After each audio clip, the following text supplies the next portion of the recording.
how do the costs of living in the Netherlands compare to the costs of living in India? Well, in this video, I'm going to compare the average earnings in both countries, but also the costs of housing, food, education, transportation. Hi, my name is Ivana and I've been living in Bangalore now for 3 years. Prior to coming to India, I used to live in the Netherlands. That is where I grew up. And the last 8 years, I used to live in Amsterdam. I have a small confession to make, which you may not know about me, but I have a slight obsession of comparing prices. It's kind of a fascinating hobby to me. And I've noticed that a lot of you guys also really enjoy it. So I thought, why not compare the costs of living in both the countries? I feel that there are a lot of misunderstandings about the costs of living in a country if you're not actually living there. So that's why I thought, let me make this video to give out a perspective of what it really costs to live in the Netherlands or in India. Let's start by comparing the earnings. The average salary in the Netherlands is 2,400 euros.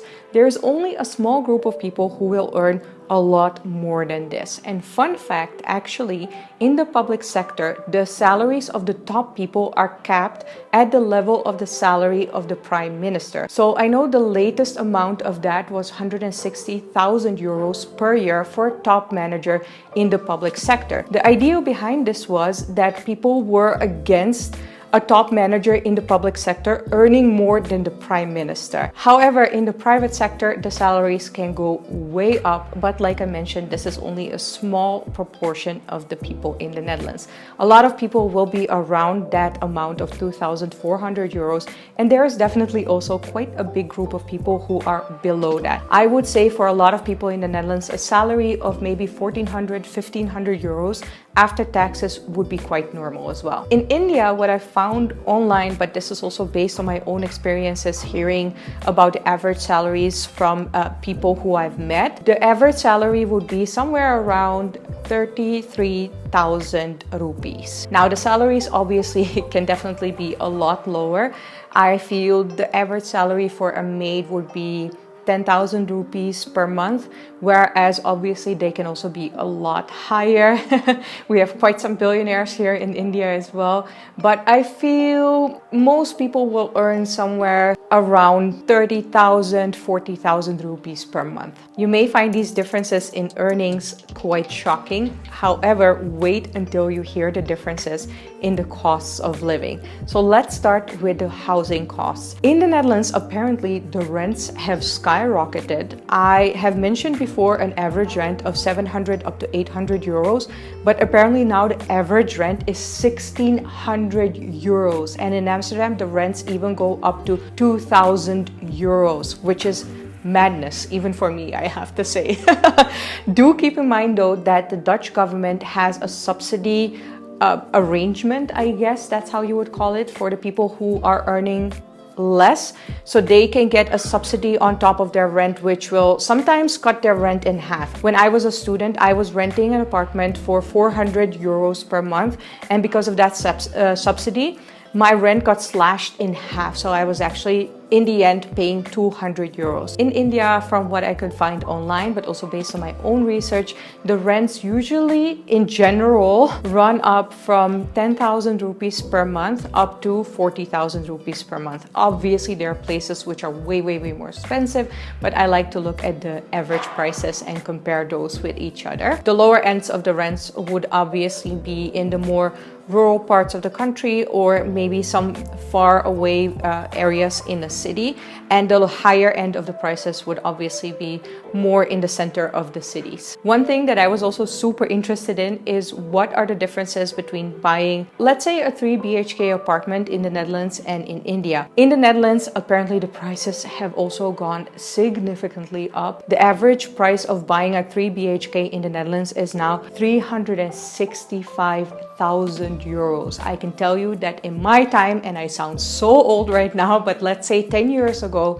that was 200,000 euros. So the prices have gone up significantly. Here in Bangalore, from what I could see, you can definitely get a really amazing 3 BHK for 3 crore, 4 crore, 5 crore, but I've also read online that you can actually get them from 60 up to 65 lakh. Obviously, there are places which are way cheaper, especially if you go more towards the village side. One massive exception in India, though, is the housing market in Mumbai. Mumbai can be so expensive. You definitely will pay 4 times the rent in Mumbai than what you would pay in Bangalore or in Delhi. But also if you want to buy an apartment or a home or even land in Mumbai, it will definitely be 5 times up to 10 times higher than in the rest of India. And the same kind of goes for Amsterdam in the Netherlands. It is the most expensive city in the Netherlands, but I wouldn't say the differences between Amsterdam and the rest of the Netherlands are as big as in Mumbai versus the rest of India. So that was something that I found very, very interesting. Now, as for the food prices, I've actually written down 4 categories. 1, groceries, restaurants, street food, and ordering out. So let's start with the groceries. I feel the average price in the Netherlands for groceries would be somewhere 200 up to 500 euros, depending on how many people are there in a household. So I think 200 euros would be for a 1-person household, whereas 500 up to 600 euros actually would be for a family of 4. Here in India, I think the average price for groceries per week would be, let's say, 500 rupees up to 1500 rupees, depending on how many people are there in a household. If I'm wrong, let me know down in the comments below. Now, restaurants, oh my gosh, there's a massive difference.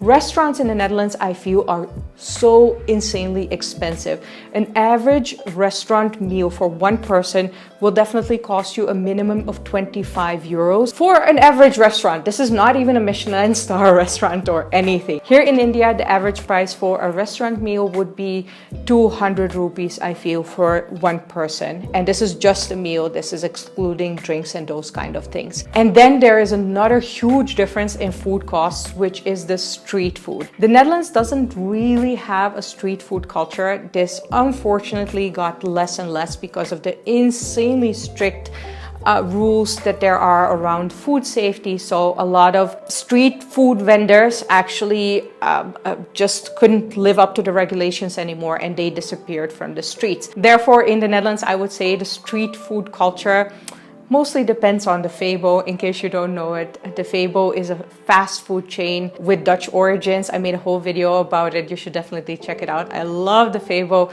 They mostly sell fast food items like fries and burgers. Their fries are amazing. Oh my gosh. And their burgers are actually also famous.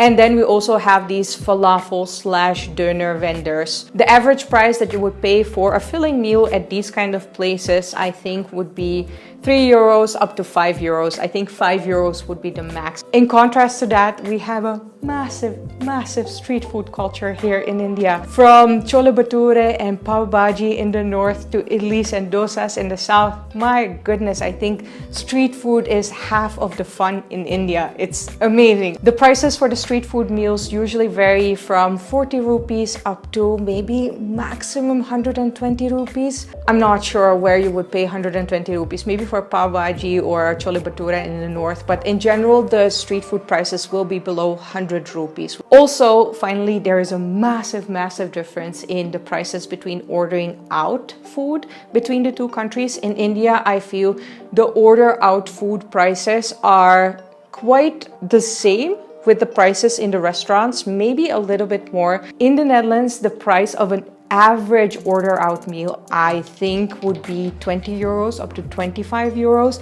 The minimum that I used to pay, because you also have to pay for the delivery costs and everything, which are also definitely more significant than in India, I think was 15 euros. I don't think you can order out a meal in the Netherlands below 15 euros. The next thing I'm going to compare are the education prices. And to my surprise, in the Netherlands, these again have gone significantly up. When I used to study, more than 10 years ago. So obviously the prices have gone up.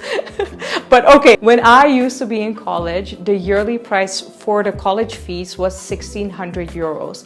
Next to that, you had to buy books, let's say every semester, which was 300 euros, averaging, I guess, 1,200 euros or something like that per year. Now the college fees per year in the Netherlands have gone up to 2,000 euros plus. That's getting quite significant, I have to say. In India, it was a little bit hard for me to find the actual prices. So what I found was that in rural areas, let me just read it out loud, the college fees can be as low as 5,000 rupees per year. Then the average price for state colleges apparently is supposed to be 16,000 rupees in the urban areas. And then for medical colleges, the prices go up to 72K per year. But from what I've heard, fees are nothing less than 90K per year up to 1 lakh, sometimes even 2 lakh. The prices of these private colleges in the Netherlands can run up to 20,000 euros per year. I'm like, no. Another cost of living that I was super excited to compare because you guys suggested it, and then I was like, oh my God, yes, of course, we have to compare this, is the transportation. So let's start with the trains. In the Netherlands, the trains, I would say more than a decade ago, got privatized, and since then the prices have gone up significantly. I would say the average price for a train ride in the Netherlands of 50 kilometers or 30 up to 40 minutes would be 15 euros up to 20 euros. Luckily in the Netherlands there is a really nice subsidy for commuters. So usually your costs for transportation will be covered by your employer. If they aren't, find a better employer. I do feel they're a great mode of transportation. It's just that they're so freaking expensive. So most people in the Netherlands do end up owning a car, and buying a car in the Netherlands, I would say, would cost you 10,000 euros up to 20,000 euros if it's a really new car. Obviously, this is an average price. There are cars which are cheaper and there are cars which are way more expensive. But there are also a lot of people in the Netherlands who cycle everywhere, especially in Amsterdam. It is so much more efficient and comfortable to cycle all around the city because you don't have to pay parking costs. Parking costs in Amsterdam, oh my gosh, absolute nightmare. I think they have risen up to 8 euros per hour. But yeah, coming back to the cycle, obviously that is free, which is awesome. The last thing that I want to mention about the transportation costs in the Netherlands are the taxi costs, which I think would be a minimum of 20 euros, and the prices usually go up to, I would say, 30 euros, 35 euros, depending on the distance that you would cover. Now in India, the train prices are mad value for money, but you also have to keep in mind that there's a huge population in India who actually needs this mode of transportation to visit their family, which makes the trains in India extremely affordable. But I would also say mad value for money because the quality is so good. But I think on average the prices for a train in India would be maybe 1,500 rupees up to 2,000 rupees, depending on the distance you're going to cover, but also depending on which class you're going to take. I think you can definitely get 500 rupee tickets in a sleeper coach on a distance of 5-6 hours, something like that. But yeah, the prices also go up to 7,000 rupees for a first class compartment on a train from Bangalore to Mumbai. The taxi cost in India for me for a 30-minute ride would be 200 rupees. A rickshaw usually will cost you maybe like 50 rupees up to 100 rupees because they're usually for shorter distances. So maybe a distance of 10 to 15 minutes. In India, I feel the taxi prices are the prices that vary the most all across the country. Even if I give you an average price of 200 rupees for a ride of 30 minutes in Bangalore, it will definitely be different in Delhi or in Kochi.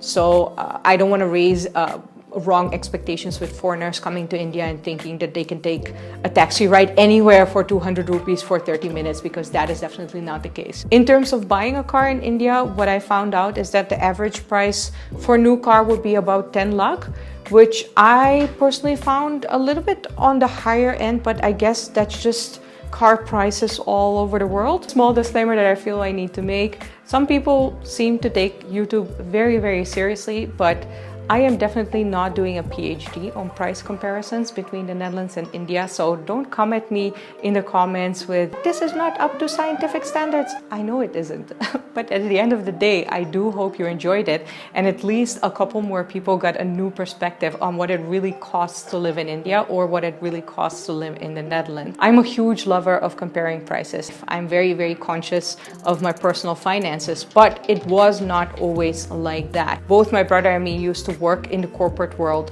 where we just felt stuck in a loop of living from paycheck to paycheck. And then at the end of the day, when we discovered personal finances and comparing prices, we managed to both save enough to escape the corporate world and start our own business. Fun fact, if you are interested, we are starting our second workshop on the LOG Academy. In case you missed it, my brother and me started LOG Academy last year, which is an academy that helps people with the very first beginnings of the things that they would like to do in their life. One of those very first beginnings, we feel, is getting a grip on your finances. The workshop that we are launching now is called Fuss-Free Finance, and it is specifically focused on getting a grip on your personal finances. If you, for instance, want to leave the corporate world, if you want to pay off your debts, if you want to buy a home, if you want to move to a country abroad, if you want to travel the world, in this workshop, we can help you with a financial perspective on that. If you would like to know more about that, definitely check the link down in the description below. If you enjoyed this video, make sure to put a thumbs up. If you would like to see more of my videos, make sure to click the subscribe button and the bell icon to get a notification whenever I post a new video. Thank you so much for watching, and I will see you next time. Bye!